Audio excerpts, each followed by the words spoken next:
여러분, 혹시 이런 농담 들어보셨습니까? 미국이나 유럽에서 유학하는 학생들이 이가 아프면 차라리 비행기표를 끊어서 한국에 다녀오는 게 훨씬 싸게 먹힌다는 이야기 말입니다. 이게 그저 웃자고 하는 소리가 아닙니다. 실제로 매일 공항에서 벌어지고 있는 일입니다. 해외 거주 한인들이 가장 그리워하는 고향의 맛은 김치찌개가 아니라 바로 한국의 병원이라는 말까지 있을 정도니까요. 미국에서 맹장 수술을 받으면 평균 4천만 원이 넘게 듭니다. 구급차 한 번 부르면 100만 원은 우습게 깨집니다. 그런데 대한민국은 어떻습니까? 몇십만 원, 비싸봐야 100만 원 안쪽이면 세계 최고 수준의 의료진에게 수술을 받습니다. 우리는 감기에 걸려도, 배가 아파도, 심지어 암에 걸려도 병원비 때문에 집을 팔고 길거리에 나앉아야 한다는 공포에 시달리지는 않습니다. 외국인들이 한국 병원에서 진료비를 결제할 때 가장 많이 하는 말이 계산이 잘못된 것 아니냐는 질문이라고 합니다. 너무 싸서 0이 하나 빠진 줄 알았다는 거죠. 그들에게 한국의 의료비 영수증은 충격 그 자체입니다. 우리는 지금 이 시스템을 공기처럼 당연하게 마시고 있습니다. 아침에 일어나서 숨을 쉬며 공기가 있어서 다행이라고 감탄하는 사람은 없습니다. 건강보험도 마찬가지입니다. 매달 월급에서 빠져나가는 보험료가 아깝다고 투덜거릴 수는 있어도 이 제도가 없어진 세상은 상상조차 하기 싫을 겁니다. 그 세상은 돈이 없으면 치료를 포기해야 하는 말 그대로 생지옥일 테니까요. 그런데 놀랍게도 이 의료 천국이 완성된 건 그리 오래된 일이 아닙니다. 불과 50년 전만 해도 대한민국은 아프면 참아야 하는 나라, 병원 문턱을 넘으려면 소를 팔고 논밭을 팔아야 하는 나라였습니다. 지금 우리가 누리는 이 혜택은 자연스럽게 세월이 흘러서 얻어진 것이 결코 아닙니다. 누군가의 치열한 싸움과 당시에는 말도 안 된다고 여겨졌던 고집, 그리고 전 국민의 피땀 어린 헌신이 억지로 만들어낸 기적에 가깝습니다. 도대체 그 시절 전쟁의 폐허 위에서 먹고 살기도 바빴던 이 가난한 나라가 어떻게 전 세계가 부러워하는 지금의 건강보험 시스템을 만들 수 있었을까요? 의사들이 결사반대를 외치고 기업들이 망한다고 아우성치던 그 혼란 속에서 말입니다. 오늘부터 우리는 대한민국 현대사에서 가장 드라마틱하고 가장 성공적이었던 프로젝트인 건강보험 탄생의 비밀을 추적해보려 합니다. 우리가 미처 몰랐던 그 치열하고 뜨거웠던 역사의 현장으로 지금 바로 출발하겠습니다. 1960년대, 70년대로 시계를 돌려보겠습니다.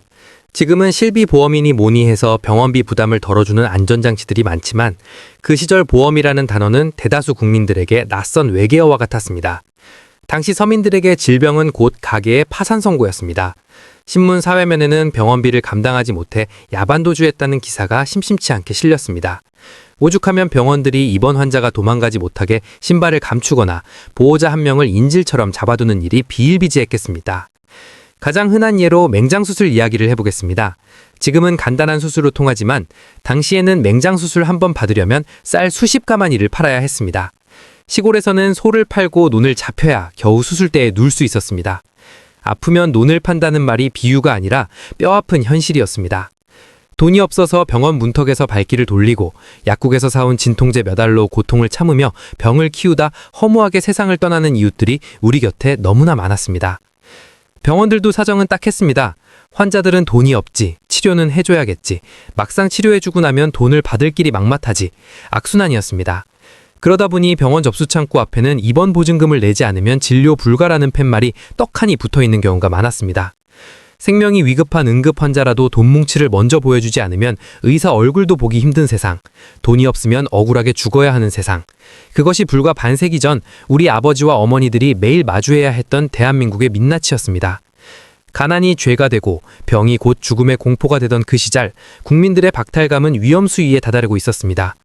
허리띠 졸라매고 밤낮 없이 일해서 나라는 조금씩 성장한다는데 왜 내 가족이 아플 때는 국가로부터 아무런 보호도 받지 못하는가? 이 처절한 물음들이 모이고 모여 결국 대한민국 역사상 가장 거대한 프로젝트에 불씨를 지피게 됩니다. 더 이상 국민을 돈 때문에 죽게 내버려 둘 수는 없다는 절박함, 바로 그곳에서부터 변화는 시작되었습니다. 1977년 7월 1일, 대한민국 의료 역사에서 가장 혁명적인 날이 밝았습니다. 바로 의료보험제도가 국가의 강제적인 힘으로 첫 발을 뗀 날입니다. 사실 정부가 갑자기 자선사업가가 되어서 이 일을 시작한 건 아니었습니다. 냉정하게 말하면 당시 북한과의 체제 경쟁이 가장 큰 이유였습니다. 북한은 무상의료를 선전하며 남한 체제를 비판하고 있었고 박정희 정부 입장에서는 우리가 경제는 성장했지만 복지는 형편없다는 꼬리표를 떼어내야만 했습니다. 우리도 할 수 있다, 아니 더 잘할 수 있다는 것을 보여줘야 했던 거죠. 하지만 돈이 없었습니다. 국가 재정으로 전 국민의 병원비를 대주는 건 꿈도 못 꿀 일이었습니다. 그래서 정부는 아주 독특하고도 무식한 방법을 선택합니다. 바로 강제 가입입니다. 500인 이상 대기업 사업장에 공문을 보내 무조건 의료보험 조합을 만들라고 지시했습니다. 기업주도 근로자도 날벼락이었습니다. 월급도 쥐꼬리만 한데 거기서 보험료를 떼어간다니 노동자들의 불만도 터져나왔고 기업들은 비용 부담 때문에 아우성을 쳤습니다. 민주적인 합의? 그런 건 없었습니다. 위에서 까라면 까야 하는 시절이었으니까요. 그런데 이 무모한 계획에는 숨겨진 롤모델이 있었습니다. 바로 부산의 성자라 불리는 장기려 박사님이 만든 청십자 의료보험 조합이었습니다. 정부가 손을 놓고 있을 때 가난한 사람들이 십시일반, 담배 한 갑값도 안 되는 돈을 모아 서로의 수술비를 대주는 기적을 민간에서 먼저 성공시켰던 겁니다. 정부는 이 작은 불씨를 보고 확신을 얻었습니다. 이게 되는구나. 국민들이 조금씩 돈을 모으면 엄청난 힘이 생기는구나. 그렇게 정부의 강력한 드라이브와 민간의 성공 사례가 만나 대한민국 의료보험이라는 거대한 배가 출항했습니다.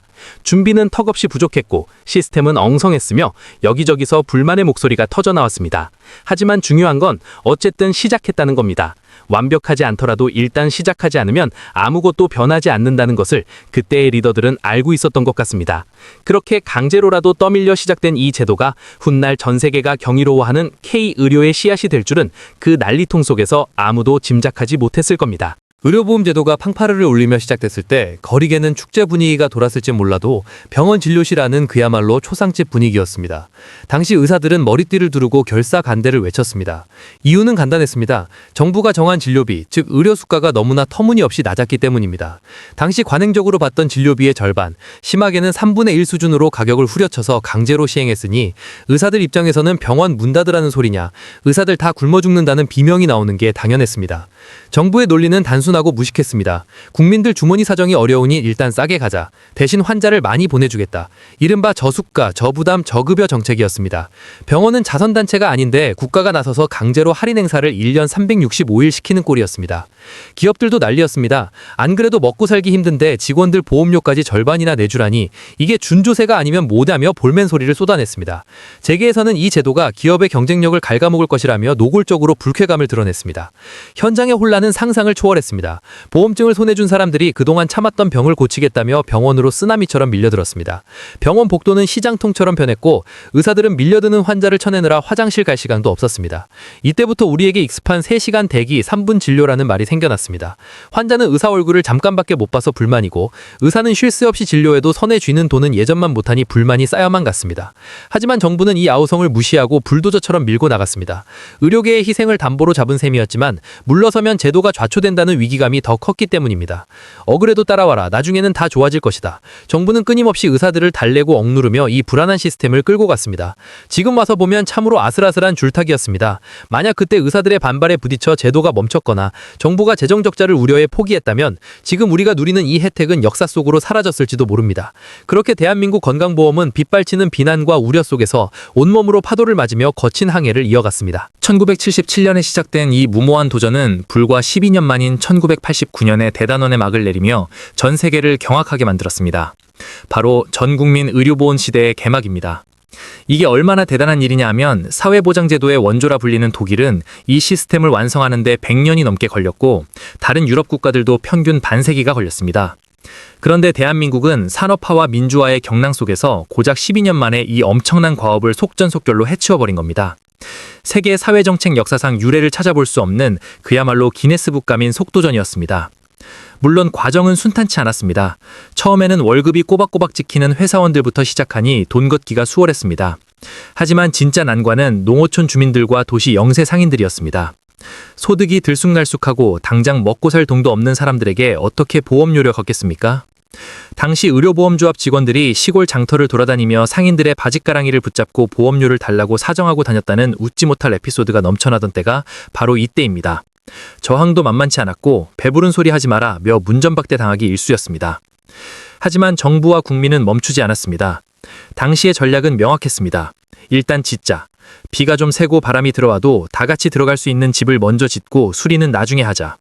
완벽한 준비를 하느라 시간을 허비하느니 부족하더라도 일단 전 국민을 의료 안전망 안으로 끌어들이는 것이 급선무라고 판단했던 겁니다.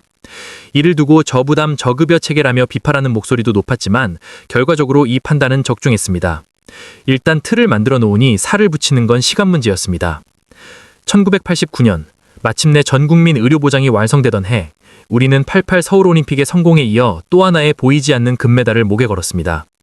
가난한 사람이든 부자든 서울에 살든 섬마을에 살든 대한민국 국민이라면 누구나 같은 보험증을 들고 병원에 갈 수 있는 평등의 시대가 열린 것입니다. 12년이라는 짧은 시간 동안 압축적으로 겪어낸 이 고통과 인내는 오늘날 우리 아이들이 아플 때 돈 걱정보다 어느 병원이 잘하는지를 먼저 검색할 수 있게 해준 가장 든든한 버팀목이 되었습니다. 영화 한 편 이야기로 시작해보겠습니다. 미국의 거장 마이클 무어 감독이 만든 다큐멘터리 시코를 기억하십니까? 이 영화에는 전 세계를 충격에 빠뜨린 명장면이 나옵니다. 작업 도중 전기톱에 손가락 2개가 절단된 한 미국 남성의 사연입니다.